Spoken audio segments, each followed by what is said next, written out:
Magandang araw mga idol. Sa video na ito ay ibabahagi ko sa inyo kung ano yung kagandahan ng pagtatanim ng munggo sa ating mga lupang taniman or sa lupang sakahan or kahit sa ating mga backyard garden.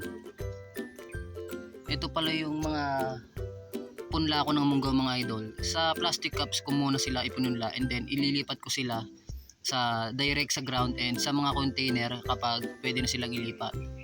Ang unang kagandahan niyan mga idol, yung pagtatanim ng munggo sa ating mga lupang sakahan or lupang taniman is napapaganda nito yung lupa, napapataba niya at naibabalik nila yung sustansyang nawala dun sa lupa dahil sa mga naunang crops na ating itinanim. Ayan yung munggo ko mga idol na itinanim niya. Malalaki na sila kahit papano. Ito kasing munggo mga idol, isa siyang uri ng legume plants. Yung mga legume plants katulad nitong munggo, sitaw, ng bataw, ng patani, ng sigarilyas, kahit ng mga mani, legume plants sila. Sila yung mga tinitirahan ng nitrogen fixing bacteria dun sa ugat.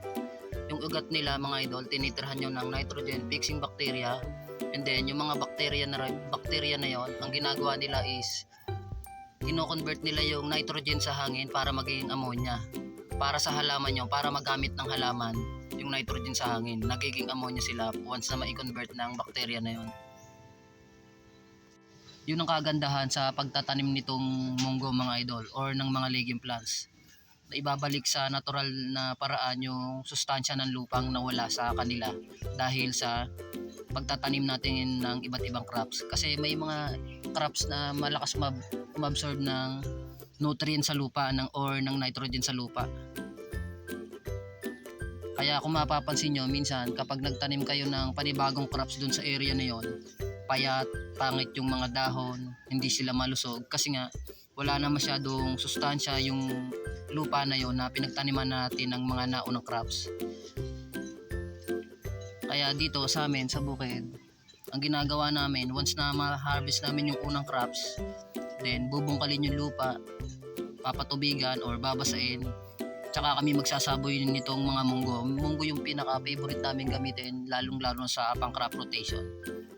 Kasi sila yung pinakamabilis makaka-harvest ka agad sa mabilis na or maikling panahon. Sa pagtatanim nitong munggo mga idol, mula sa pagsabog or sa paghasik ng buto ng munggo, once na mapatubigan nyo na yon, maghasik kayo ng munggo or magtanim, and then 2 days lang mga idol, nagsisimula ng magsibulan yan. Mabilis magsibulan tong munggo mga idol. Ito bali 4 days ko pa lang tong naipupunla dito. At napakabilis talaga nila magtubuan. Ang kagandahan dito mga idol, matibay sa tagtuyot tong munggo or sa mainit na panahon.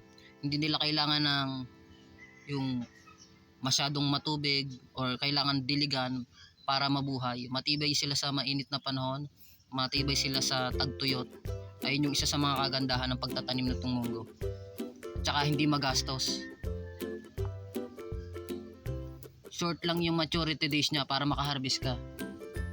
Within sowing 60 to 70 days lang pwede na tayo makapag-harvest ng mga bunga ng munggo. At ang isa pang kagandahan yon mga idol, multi-for harvest yung pwede natin gawin dyan. Makakapag-harvest tayo ng napakaraming beses dito sa munggo. Hindi natin kailangan ng malawak na espasyo ng lupa or ng space para makapagtanim tayo ng munggo. Pwede tayo magtanim nito sa sako, sa container, or sa mga plastic container, basta maluang yung pagtataniman natin, yung marami tayong maitatanim, para ma-experience din natin yung pagtatanim nito. Hindi naman sila magastos, low maintenance sila. Ang isa pa palang kagandahan nito mga idol, mababawasan na natin yung paggastos para bumili ng mga synthetic fertilizer. Kasi nga sa natural na paraan na papaganda nila yung lupa, na papataba nila, na ibabalik nila yung sustansya ng lupa. Kaya nakakatulong din to para makapag-reduce tayo sa pagbili or paggastos ng mga synthetic na fertilizer. Ayun yung mga kagandahan sa pagtatanim ng legume plants.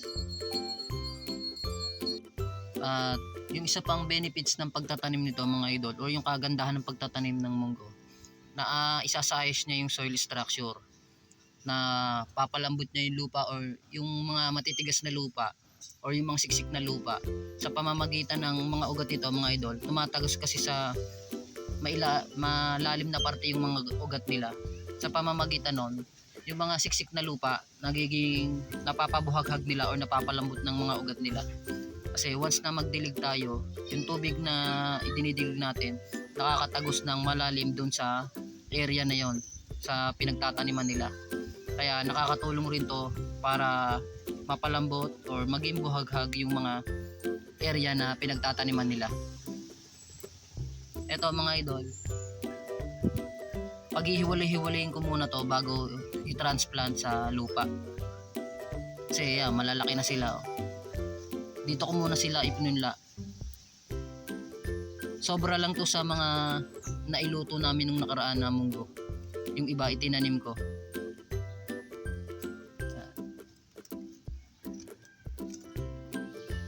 Tatang isa pang kagandahan ng pagtatanim nito mga idol, napakahusay nito na green manure or yung pataba sa lupa.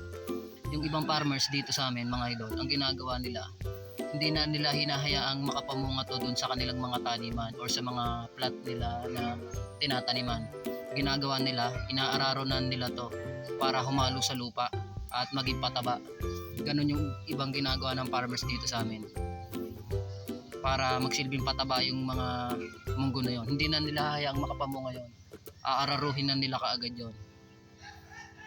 Ayun yung pamamaraan nila ng paggamit sa munggo. Siyempre habang tumatagal sa lupa yon, yung mga naararo na munggo nabubulok din yung mga idol, nag-iiwan ng mga nutrients at sustansya sa lupa yon. Ayun yung ginagawa talaga ng ibang farmers para sa preparation nila sa next crop or sa susunod na itatanim nila. Ayun yung technique nila sa paggamit ng munggo. Siyempre kanya-kanya naman ang ano yun eh. Katulad nung sa amin, ang ginagawa namin hanggang sa makapamunga sila, yung talagang matured at yung malapit na silang mamatay, tsaka namin sila araruhin.